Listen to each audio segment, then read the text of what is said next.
What is the Xbox expansion pass? I don't know. Oh, hello. Greetings. I am 343 Guilty Spark, monitor of Installation 04. Greetings to all of you reclaimers here on Xbox Expansion Pass.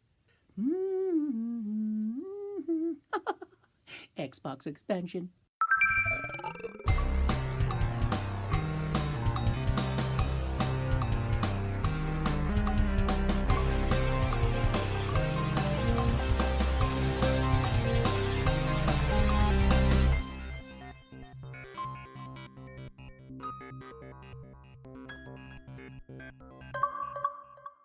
Welcome one, welcome all to episode 145 of the Xbox Expansion Pass, recorded on Saturday, September 10th, 2022. I am your host, Luke Lohr, the Insipid Ghost. In this episode, we are fortunate to welcome Sean Capri on from the Xbox Drive to discuss the latest debates between Xbox and PlayStation regarding Activision. Halo Infinite's upheaval continues to be ongoing, and there's new Xbox hardware on the horizon. Enjoy. Yet another week of gaming is upon us and behind us. Welcome to XEP, discussing all things in the gamerverse as they pertain to the Xbox ecosystem. And as I am wont to do each and every week, I like to start the show by offering words of kindness to those who have made my gaming week better. And this week, I extend words of kindness to all of you who reached out to me, offering me well wishes and get well soon, as I was under the weather with the Rona, of course. So appreciative to get so many of those messages. And I am doubly appreciative to have Sean Capri with me here today to help me kind of carry the load of this episode. Hello, Sean Capri. Luke Lohr, I'm so glad to hear you're alive. You're with us, man. You sound medium, my friend. I'm here to help, dude. Thanks, man. Thanks. Yeah. I'm not out of breath from that intro at all. And I meant to mute before I coughed and nope, that's staying in. Not gonna happen. Boy out. No, thanks for having me on, man. This is awesome. It is too long in coming, of course, and I'd taken the last 2 weeks off. I had this mega episode where I was so excited to have Seamus Blackley on, and then my world just crumbled. In the real world elements, not in the gaming space, but in the real world. So I got to celebrate this big moment, and then boom, under the weather. That's the way it goes, man. That's the world balancing us out, right? Right. The best and the biggest episode you could ever imagine takes a year to line up, and then maybe take a break. Maybe just go horizontal for a couple weeks. Yeah, just relax. It's humbling. It's karmic. There's balance and karmic, big time. That's how it goes, man. No, man. No, you deserve a rest, though. That's the kind of crappy part. Is sometimes it's not up to us when we rest. Our body tells us now's the time. Yeah, true that. But my wife took great care of me. I'm very nice. Back at work a little faster, I think, than should be allowed. But they want you back quickly. Get back in that workforce. But yeah, I'm recovering well. I'm fortunate, and so here we are, man. Talks about some Xbox and some PlayStation. Let's do it. Well, Xbox and PlayStation back at it again, beefing in the news, if you can believe it, Sean. Can't believe it. Not me. No. Not this Jim Ryan fellow running PlayStation. Keeps making them money, keeps cutting deals. PlayStation continues to sell well, but we hate him. We hate this guy, Jim Ryan. Do you think he knows? Do you think he knows how the perception of him, or is it does it even register? Does he even I think he knows and couldn't care less. Yeah. It does register in the sense of people don't like me. Okay. And he just moves on with his life. I don't think he's phased in the slightest. Yeah. That maybe more of us could take a little hint of that. Maybe it's certainly not so bad. Well, I mean, it's in the Twitter space. How much does the Twitter space matter in terms of sales? Not that much. Apparently not. Yeah. Not that much. If it did, I mean, Xbox would be selling gangbusters left and right thanks to their social media team, which is just top notch, on point everywhere, right? I feel like they are. I do feel like that has something to do with it. Not that that's even the topic at hand at all, but I do think that helps. I think it helps, certainly, but I don't think the masses, as far as the majority, 95% of the gaming community. Oh yeah, there's a lot of inertia coming in from behind the PlayStation name and history and everything. So a lot even for Jim Ryan to screw up. Oh yeah, big time, big time. And let's talk about a few of those decisions that he's made. I think a lot of people have made a big to do about $70 games versus $60 games, which to me doesn't seem to be a big deal. Hmm. Making games is expensive. However, in the past 2 weeks since this episode or since this show was off air, PlayStation announced that they would be seeing a price hike for the PlayStation 5 in multiple economies, including Europe, Japan, and parts of North America. Sean, does that include Canada? Is the PlayStation 5 Hmm. more expensive there now by $50, it sounds like? I think it's $20 here. It Okay. was, I think there was like an average that the headlines were kind of referring to, but yeah, I think it's 20 Canadian dollars here. Mhm. But yeah, Luke, this isn't the first time, and it's very strange. And I think that it's a great topic for you to be discussing. I'm really intrigued to hear what you have to say about this because, economics and intellectual stuff. But this isn't the first time. I think the timing of it is interesting that I'm sure we'll get into. But again, when the PS4 came out, I remember thinking I'm going to hold off. I'll see what like bundles come out, and eventually I ended up getting the Destiny Glacier White PS4, which I adore. I think it was one of the best looking It's a consoles ever made. beautiful console. Yeah. But by waiting, I paid more, and I thought that's not the way this is supposed to go. And back then, it was to do with the weakening Canadian dollar Mhm. relative to the American dollar. So they made a market adjustment, and it was a safer move, I would argue, then because the Xbox was still kind of figuring out its place in Mhm. in life with the Connect and with its $5.99. Yeah, 4.99. Four It ninety was nine, I think yeah. $5.99 in Canada. So I think they had a little bit more of buffer space in the Mhm. PS4, Xbox One era, but here we find ourselves a little bit more lock in step, and they decide to make this sort of choice in select areas. So a lot to unpack here, my friend. Very odd to me that you're seeing a price hike when there is like kind of a worldwide recession, on a couple different levels. You've got a war raging in some parts of the planet, which is affecting prices of oil and of travel concerns, which meaning that shipping is affected in many Big places. time. You've got communities that are struggling to make ends meet as they try to exit out of the pandemic, which, to my own experience, is still very much around. Hmm. And when you see a unit like the PlayStation 5 that has not been selling, it's been selling extremely well, but it hasn't been winning every single month at the same way it was in the Xbox One, PlayStation 4 era. When you see them elect to make their console more expensive while their competition is remaining steadfast, both Nintendo and Xbox have pledged to kind of maintain price points, and you're seeing PlayStation 5 shortages, it seems odd that they are willing to do it. I will note that, this Jim Ryan that we so often lament, he's doing it at a time before God of War has come out when he knows demand will spike once again. Maybe it's the right time to do it if you have to do it, but do they have to do it? You've got $1 billion company in Sony. It just seems just such a mixed approach on that one. It feels almost opportunistic in a way, but obviously rooted in very realistic economic realities of all of these things. But I feel like it's like now that stock is maybe coming back, they can charge really whatever they want, and it's an absolute accounting exercise. It's a bean counting type of exercise that how many lost sales will they lose compared to the dollars that they gain per unit. I feel like there's so much again to unpack here, even to the point of how the system was built to begin with. It seemed like they might have been making 10 cents a unit, Mm-hmm. like just the way that it was manufactured and all put together with this bleeding edge SSD has got to have something to do with it. Mm-hmm. So in a way, I'm surprised, but also not really surprised. It just didn't seem like there was a lot of meat on the bone here as far as profit margins are concerns, and anything that was going to swing negatively their way was going to force their hand a little bit. But Mm-hmm. interestingly enough, you bring up Xbox and Nintendo. I think it's just maybe from a commentator's point of view, it's kind of nice that we've got three really different approaches here. Mm-hmm. Even when you bring in the Series S into the mix here, just a second SKU and significantly different price point and arguably significant different performance in there as well. So now you've got PlayStation kind of playing their position as the leader. They can do this. They can absolutely afford to do this.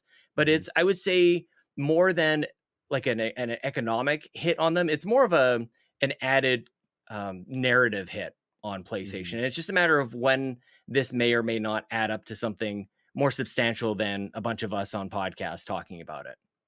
You're right, and I think their catalog affords them this leeway because they Yeah. do have, in my opinion, the best first-party catalog of any of the big three by far, and that's saying something. I mean, I skew more Xbox in terms of my interest, but overall, there's a premium feeling that comes with a lot of Xbox or PlayStation first parties, excuse me. And when you've got that premium feeling, you can charge premium prices. Mm-hmm. It it it's odd because, $70 games, I didn't mind it. Seeing the PlayStation cost spike up, I mind that one a little bit in conjunction with the $70 games, in conjunction with their pricing structure for PlayStation Plus, and that top tier is really not very affordable and not very wise in value versus Game Pass and a few of the others that are competing for subscription spaces. I would argue.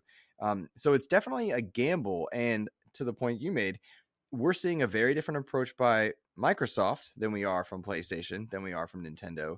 And we're getting kind of three distinct methods or ways to go around. And I'm curious to see which one will pay off in the end. But I don't see a short term problem here for PlayStation, even if I find it to be a little predatory. It feels like they're cashing in their chips right about now. Like they earned a huge buffer in the last generation. It does seem like they're kind of allowing that to, sustain them, keep them afloat, which makes it sound like they're drowning there. It's far from that, but hopefully you understand the metaphor there as far as like they just were so far ahead with the last generation. They don't have to be perfect this time. I still think Xbox kind of has to be perfect. They can't have slip ups. I think Halo is an example of this. It's like, ooh, that one stings more than say a price hike around the world. Like Mm-hmm. one thing is not the same for one than the other. And they can definitely, I'd love to know some of the backroom conversations that happened in deciding that this is the way it was going to go. I feel like it might just be as simple as the demand is so high that it basically balances out.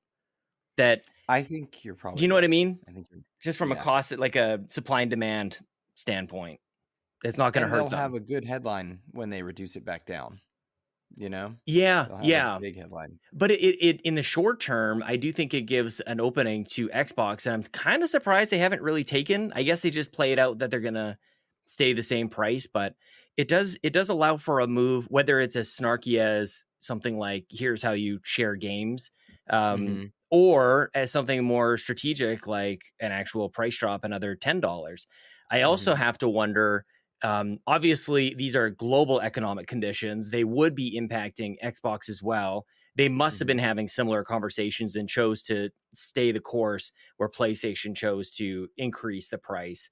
It makes me wonder, is that a positional play? Is it the cost of the console to manufacture? Is it just their long-term goals in Xbox? Like I feel like there's a lot there that, Mm-hmm. again, those conversations are happening in both boardrooms and they had two different outcomes. I think that stuff is fascinating. I think you're absolutely right. And this tit for tat PlayStation versus Xbox in this generation, I think, is going to be far more in parity and lockstep with one another than in last generation, where, you know, Xbox only have so many maneuvers they could make. And in Right. this one, they've got two SKUs that they can play with.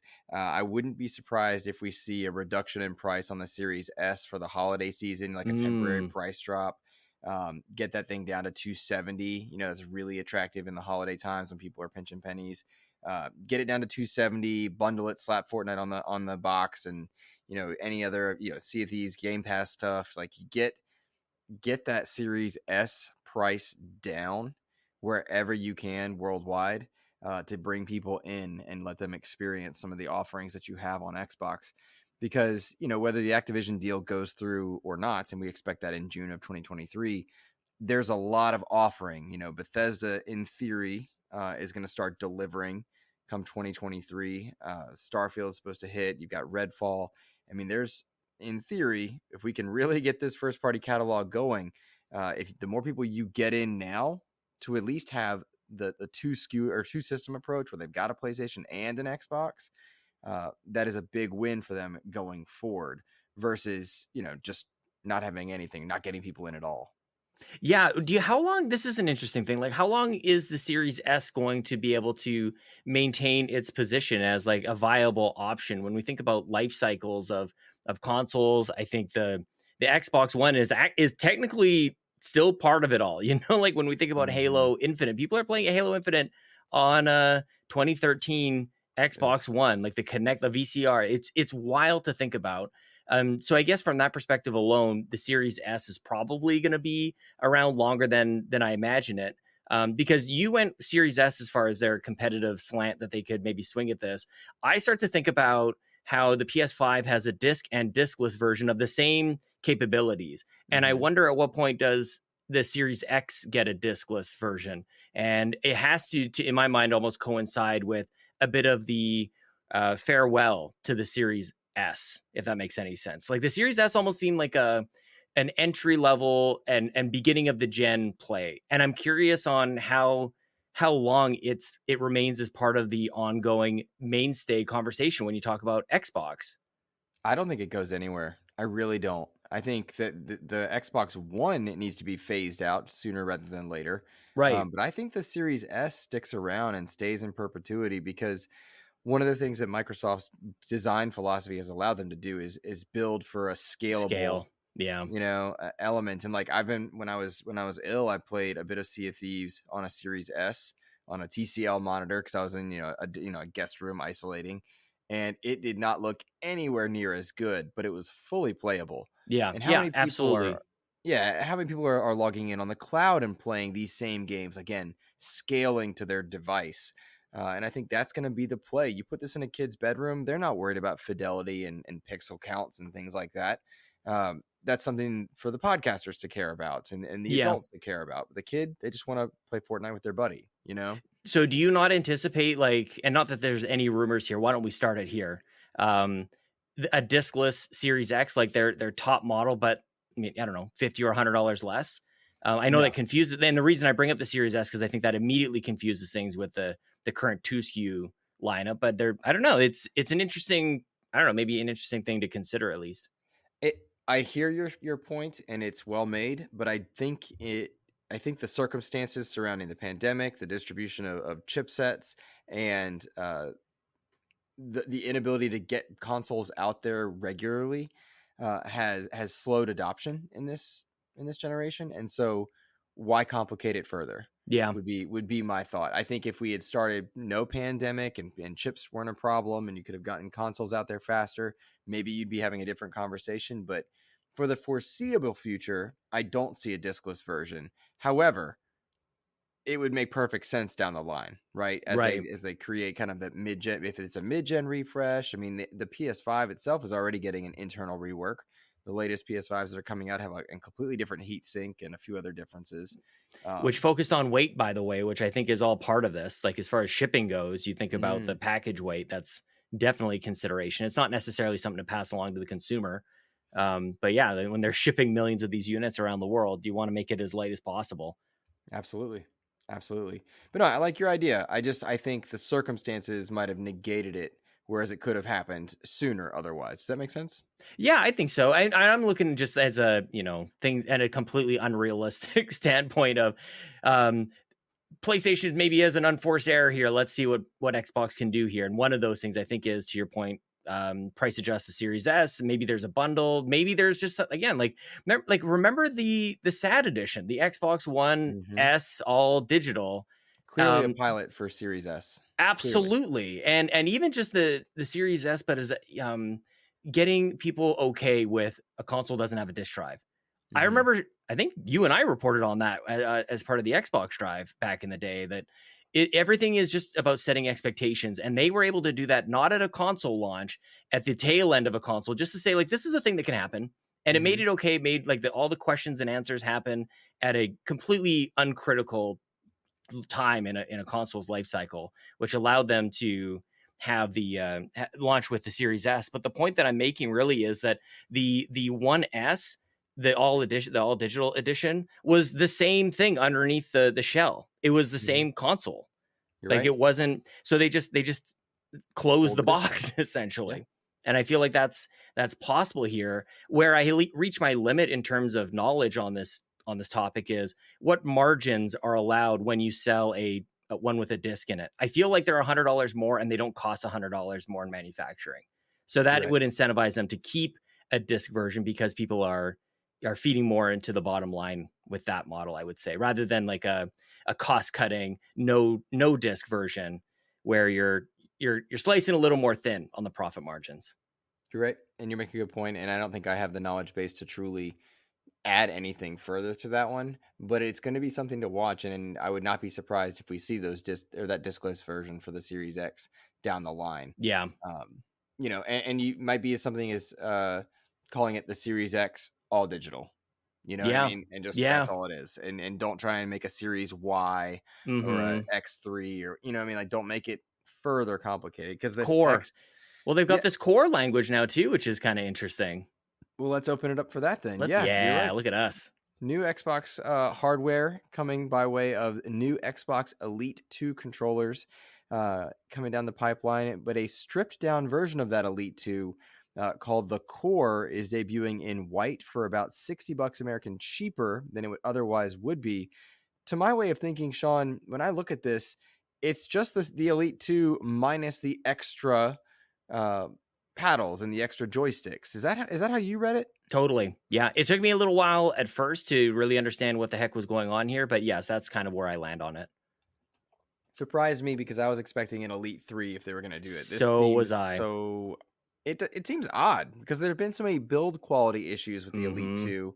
And I've been fortunate not to experience much of that in my way. And I'm not, like a monster like Joseph Moran who's just throwing and beating his controllers all the time. Have you ever played with it? Like, dude, you can hear through the mic. He's just destroying that thing. Totally. Yeah, I mean, he berates his parents with it as well. I'm sure he throws it at the door, and the pieces fly everywhere. Lots of crying in the background. But yeah, the Elite 2 Core, it looks cool. It's white. It's neat. It's got this Oreo effect, I think is what Ryan McCaffrey called it, because you've got some black rubberized grips on there. But it's just an Elite without the extra paddles and stuff, and you can buy those separately if you want it. Yeah, I like it because it brings options to people's doorsteps, and that's a good thing. They're also opening up design labs to include Elite products in a few months. But I felt like this was a bit flat, given that it's not an Elite 3. So I want to tackle the first thing that you mentioned first here too, because personally I have been impacted by the build quality and remain kind of, I guess, a little skeptical on like what's coming. It's one of the things it's hard for them to address in the initial announcement of this thing. Like, we fixed the manufacturing, like it's that's not part of it's not on the box or anything. Like, new and improved manufacturing. Right. The old stuff was not as good.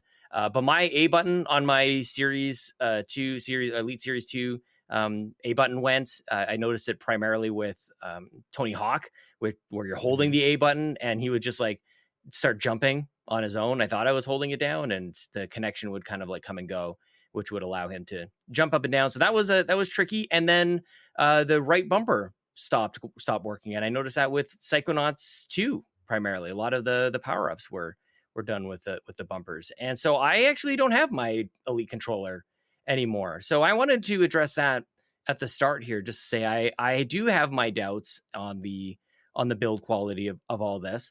With all that said, I actually love this announcement, and I do want them to say we've addressed this, or there's a new and improved like manufacturer's warranty or something like that, which I think they ended up extending with the original one. But I want to hear that this is better than it was, and that to me would satisfy that it's not the disappointment that it's not a Series 3, and we can just kind of like move on, because what else do you really need out of this controller other than a better build quality?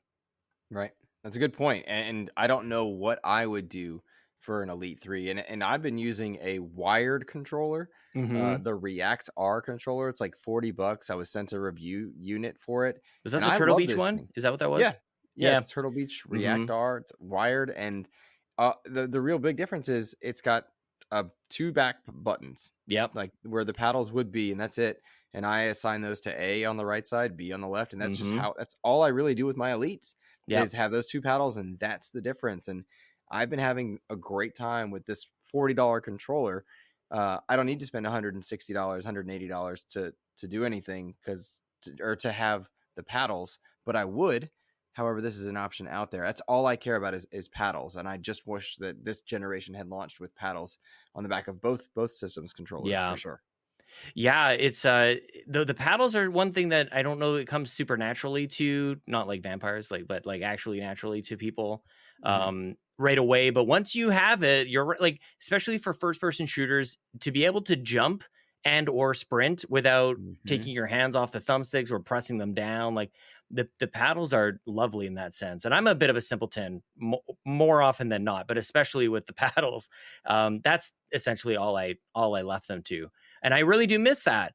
But I do love this on a number of fronts. I think that it somehow manages to allow Microsoft to dance along this line of a premium product, but at an affordable price. Definitely compared to the original Series Elite, where it comes with everything. It gives at least people the opportunity to hold that controller and get to know it without being totally terrified by the price point, which is like close to like a Switch. Like it's just like Hmm. it's really for the top tier. So, but it's a great controller, and people should get their hands on it. I think it also allows for, if you have one, then you don't need all of those extra little bits. You can just kind of like swap them back and forth, and it provides an option for that as well. And third is the timing of it is right after we get to hear about this PlayStation controller that did not get a price.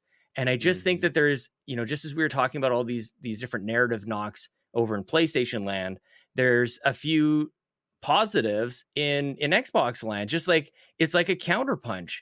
So I'll Hmm. be very interested to see where Sony lands on their price point for their answer to the Elite controller. And it just seems Hmm. like Xbox was kind of anticipating that, and they're like, well, we'll just have a cheaper one and establish this core messaging, this core lineup as maybe Hmm. something that we can expect more of in the future, where it's just the a quality product, but not with all the extras, and somehow makes the everyday gamer feel like they've got access to some of the best equipment out there.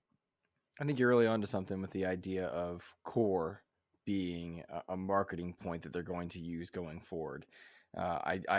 I would expect to see a Series X core now that Right. you said it. Like you've put this in my mind, and now I can see it happen. Like now I see it. You Yeah. know, Now, I'm glad we recorded it because we'll have a Sean was right moment, and here it Sean was is. hashtag it. I'll hashtag Hashtag Sean was right. definitely. Hmm. Well, you mentioned the narrative knocks that are coming Sony's way. We've got another one, unfortunately, Sean, to have to bring up here. And this one has to do a great deal with the Activision Blizzard deal and kind of the spatting back and forth between Xbox and PlayStation. And in this case, this one felt odd. And we had several people write in about it. So bear with me while I read a little bit of copy, which isn't something I typically do as much. But this one was interesting because Xbox boss Phil Spencer noted that Call of Duty games will remain on PlayStation platforms for at least several more years after Activision's current contract with Sony expires.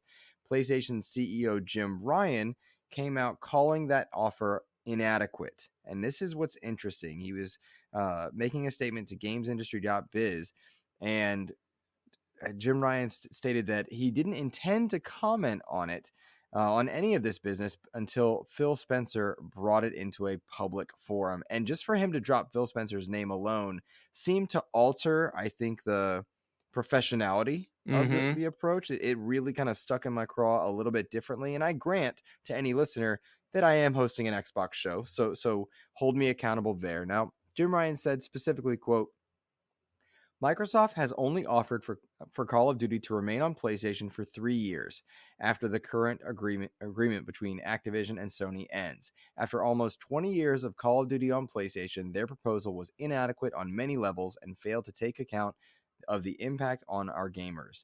We want to guarantee PlayStation gamers continue to have the highest quality Call of Duty experience, and Microsoft's proposal undermines this principle. End quote.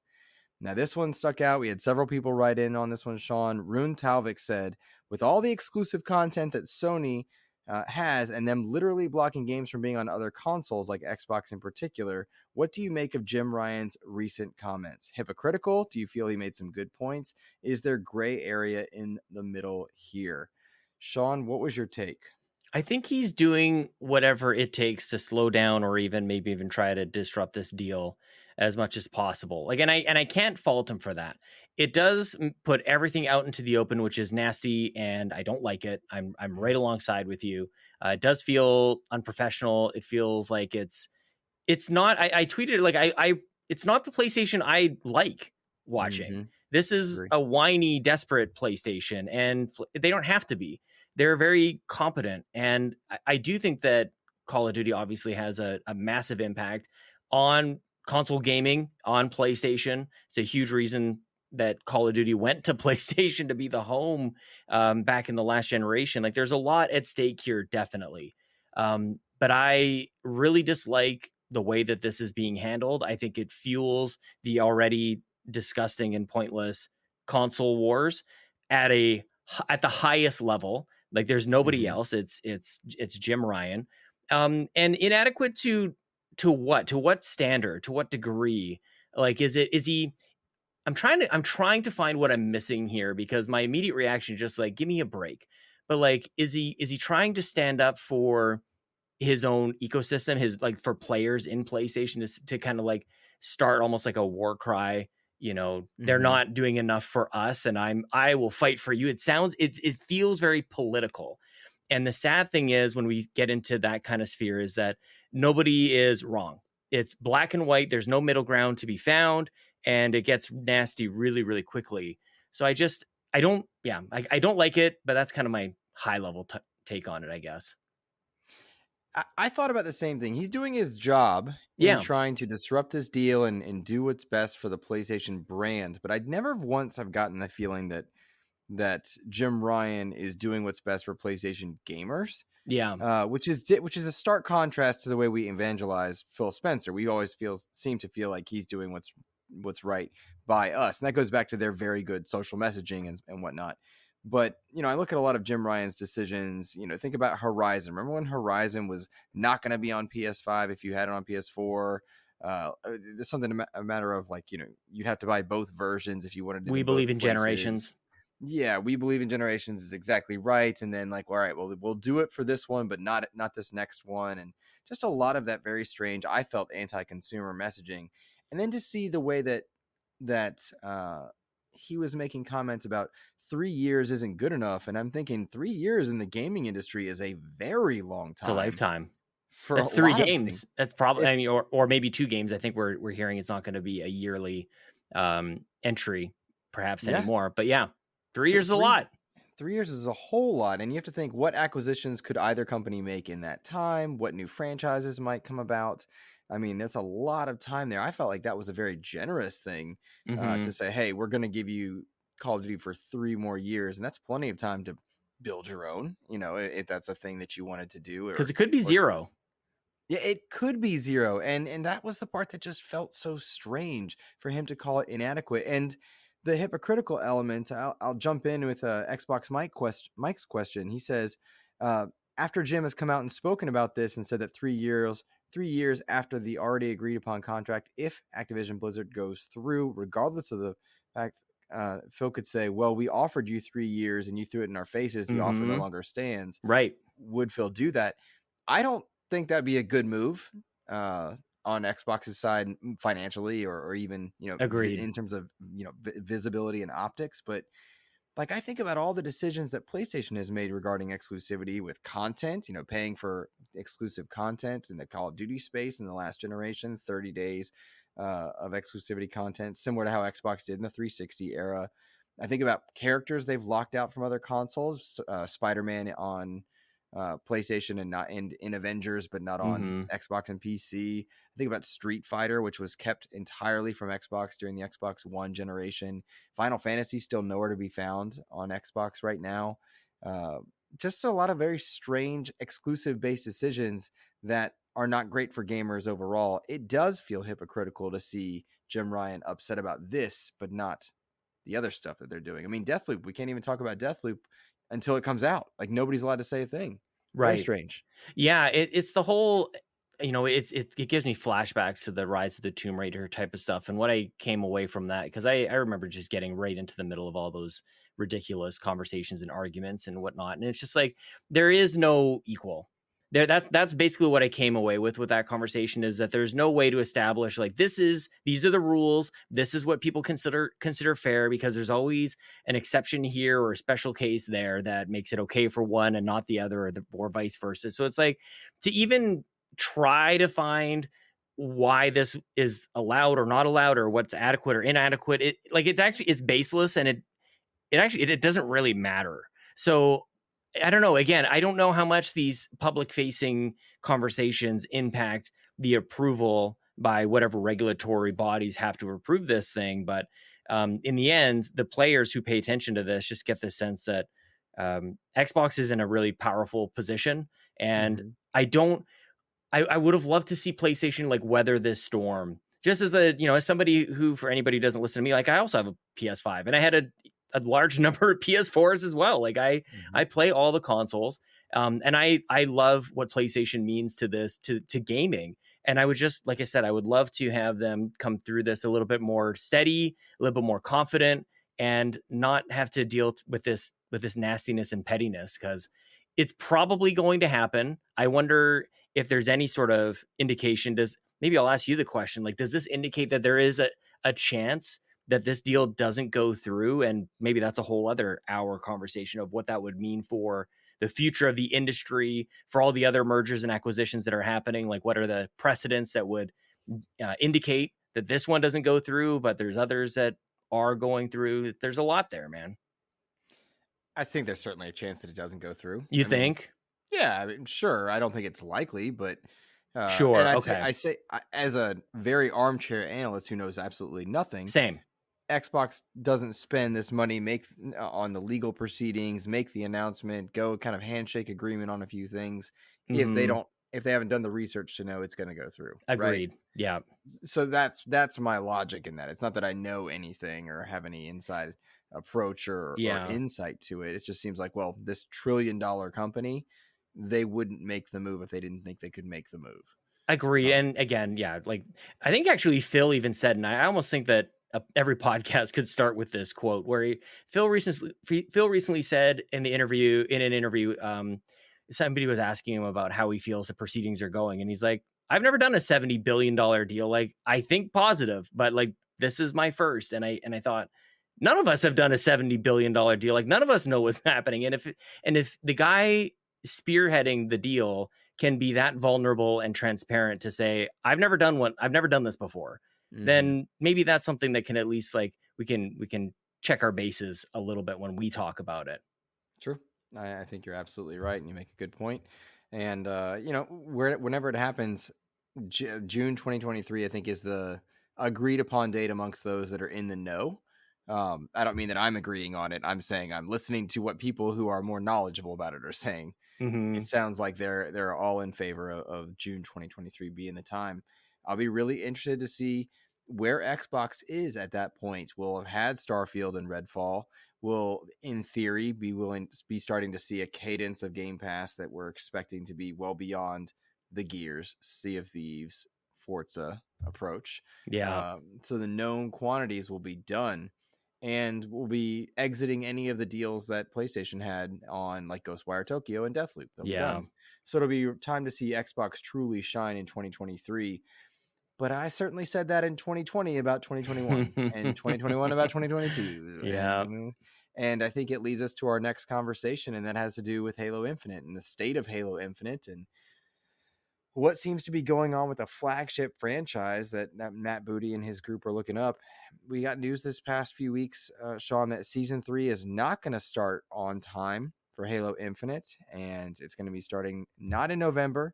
Instead, it'll be March 7th, 2023, before we see the end of Season 2 for Halo Infinite. That'll be a 10-month season.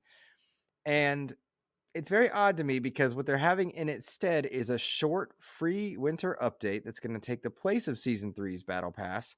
It'll have its own Battle Pass. It'll have anything that was missing out of the Heroes of Reach stuff. It'll come alongside Forge. It'll come alongside new mission replay features, 2 new maps, Match XP beta. And it just seems to me like, yo, why didn't you just call that Season 3? Let it be short, and then you've got a Season 4 on the horizon, and people are all ecstatic. I'm really confused with what's going on with Halo, man. Split screen multiplayer is canceled. I don't care at all about that, but some people seem to. I ran a poll on Twitter, and out of a couple hundred, I think it was a couple hundred people. I'm not 100% sure. I was in that COVID fog at that point, but about 40% seemed like they cared about split screen. I was surprised by that, but I mean, it's just Halo Infinite, man.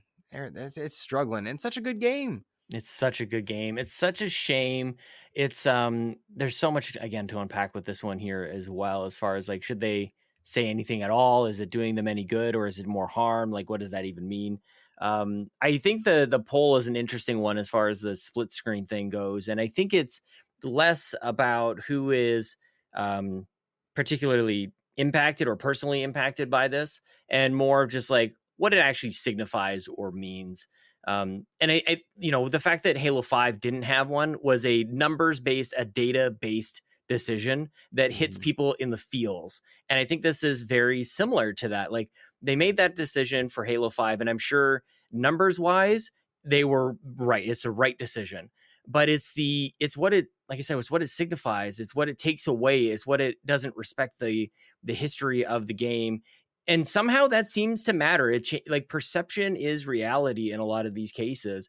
And in this case, it just adds to the perception that it's just a gong show. What is happening? And promises that were made, like, this is definitely coming. I think in the worst case scenario is who bought the game thinking that was coming, or bought into the Xbox ecosystem because, like, wow, they're really getting things turned around. They realized they made a mistake with things as simple as split screen with Halo 5, and now they're fixing that with Infinite. Like, they're really working on things, and now it's not the case. So there's some mistrust that is more what the story is about than who actually plays split screen, if you know what I mean. I think you're dead on. It is about trust, and it's about the failed promises that haven't gone through. I mean, Lord knows the state of the game when Joseph Staten came on had to have been just absolutely a disaster. The fact that the game came out and was so playable and so much fun is just wildly impressive in so many ways. But you have to wonder what's happening at Microsoft and their leadership teams that they were allowed to get to that state, right? It certainly seems like things are going in the right direction, but too slowly. Is it a matter of resources? Because 343 should be the most funded project with the most people and the best talent on hand to steward a flagship franchise. And the consistent messaging about not wanting crunch. What is it? Say it Crunch culture. You got it. Thank you so much. There we go. Easy. Crunch culture. I appreciate, I respect it, I support it. And if you can't do the things that we're asking without crunch, then you need to expand the team. And you have the monies to do that. And so it's very frustrating to me to watch Halo, the flagship franchise of Microsoft, the franchise that I adore so much, not be given seemingly the premium treatment that it deserves. They had a rotating list of leaders exit the project for so long, and I just want to know, why not call this season 3 and let it be small, and then you avoid the problems that come from that, because now we're getting a 10-month season 2. Why not just switch the naming conventions? Because you're giving content. There's a small battle pass. Forge is going to be a huge update. There's campaign replay features coming in. Like, that's awesome. Why not just call that season 3 and the next season 4? It's just little stuff, man. And when you couple the problems that Halo Infinite has gone through next to the lack of first-party games that have come out in 2022 and 2021 beyond Forza and Halo, it really makes me question the leadership at Microsoft and their decision making. And I like those people, like on the outside, right on the periphery. I really like Matt Booty. He seems like a cool dude, but the job doesn't seem like it's getting done on the outside looking in. And I feel so armchair analyst douchey on that front. Yeah, totally. But also there's proof in pudding. You know, like what else are you supposed to say? Yeah, you can look at the releases on paper and think like, yo, where's this? Where's this? Where's this? Where's this? And compare it to the opposition, Nintendo's first-party releases, Sony's first-party releases. And it's a very strange feeling on that front. You just wonder, like, I'm so sorry to bring it up, but it kind of reminds me of Anthem. I love Anthem. This I huge, love Anthem. of course. Well, obviously, great game. hugely ambitious, talented team. You know, they got the A team, they got the A BioWare team, they got the backing of EA, but still something slipped. And I guess this is my way of dancing around the, casting whatever shame upon the leadership team. It's like, what is happening? I'm just curious, not from a competency standpoint, but like, what are they being held accountable to, or what is limiting them? Again, you mentioned there's no, it can't be a resources thing, it can't be a team thing, it can't be like, what is it? What is the thing that none of us are seeing that is causing these hiccups?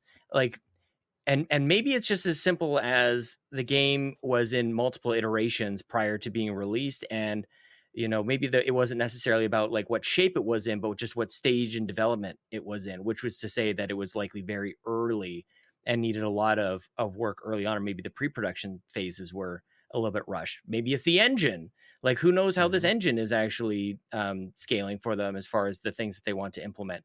But what I would love to see is just a little, like, they're barely keeping their heads above water. And again, it's maybe an armchair quarterback kind of comment to say, but you'd want to see Halo like reaching for the stars, pardon the pun. You want to see it like leading the pack, but it's barely staying alive. Like, I want to see something new out of this, and to show what the future of video games is. Like, that's a far cry from where it is now. And I don't know if it's unreasonable to call and ask for that, because it is Halo, right? So they're just trying to fill seasons at this point, but why am I not obsessed with Halo at this point? And it's a multifactorial answer, but that I love Halo. I want it to be great, and I'm frustrated that it's not, is kind of the simplest way I can wrap that a little bit. Yep. Nope. I'm right there with you. And here's hoping we get some sort of Raising Kratos style documentary. I'm thinking the where same we thing. Find out. We need it. I think we as fans deserve to know. And Xbox has done a very good job. I'll point to the Xbox On documentary So of good. citing its failures. Like they seem to own their failures, or at least this current iteration of Xbox does. And specifically when it comes to Halo, Joseph Staten has been very candid. Like, we know our players expect more content, and we've not delivered that. Hey, we know that this isn't where we're at. But do you think, I guess my point is, like, it's not even just of a quantity of content, that's not necessarily my disappointment. It's like the what is the content? Like, it's not like if they had more seasons, that's one thing. If they had more like battle passes to fill up, like that's one thing. But that's not necessarily for me or what I'm really looking for as far as the potential for Halo. Like, other games do that. Like, show me something else. Like, what does this ongoing expansion model look like? Like, I don't have to look any further than Destiny. Destiny's great. It's probably overly complicated and a different gameplay because of the whole like MMO kind of elements to it. It's not really what I want from Halo, but I'm not looking for more seasons per year. Like, my ambitions for Halo is greater than that, if that's fair to say. I think that's a fair point to make. Can't argue that in the slightest. I hope that we do see that game evolve more than just a battle pass, or more than just features that it perhaps should have launched with, or whatnot. And I've heard a lot of people say something like, Halo Infinite should have been delayed so that it could launch in a better state. I don't subscribe to that logic, because the game was great. Like, it is really fun to play. I would have expected a faster uptick of features coming to the game and content in general. I was expecting more. Well, you don't have to look any further than Gears 5 as far as, like, they launched and they had did they call it seasons or operations? Operations. They have that, and that's rolling out, and I don't think that there was really any issues with that. But that's not for me. Like, that's what I mean when I say, like, that's if they nail it to what they're saying and it looks like Gears, like, that's not actually what I want. And that would, to me personally, that would be a little bit disappointing. I kind of want something bigger and more ambitious than even that. And I think Halo can represent that. It can call for that. It can call for the resources and the creativity and the minds to do that. But maybe my needs and expectations for Halo are way out of whack. But I said right from the beginning, I didn't want a carbon copy of the games as a service model that they deployed with Gears 5. I don't want that for Halo. So I'm still looking for, like, the next iteration, Halo Infinite 2.0, if you will. Sure. I'm looking for Halo to be stewarded in a guided direction that seems clear, where I can see where they're going. Sure. Yeah.